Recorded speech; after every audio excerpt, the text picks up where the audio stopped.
Hey, how's it going, everyone? This is Corey, the camera coach, and another photo tip is coming your way right now.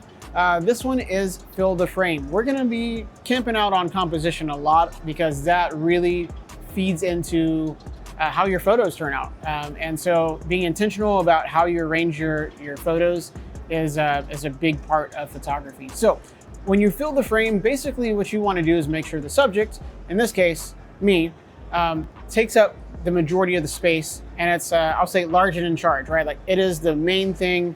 It is not going to actually have any other competitors in the frame. What that looks like is maybe I would take this frame and I would do this. So naturally, this alleviates a little bit of the distraction in the background, all the other things, and it makes sure that you have high impact just showing the subject, right? And so with babies and small animals, things like that, naturally you don't want a lot of things around it. You want to still fill the frame. And if it's even something large, right? So fill the frame, you don't always have to have the entire subject in there. So more about that later. We can look at some samples. You can send some samples and maybe we can discuss, all right? But that's all for now. Chew on that for a little bit and we'll talk again soon. This is Corey. See you later. Bye.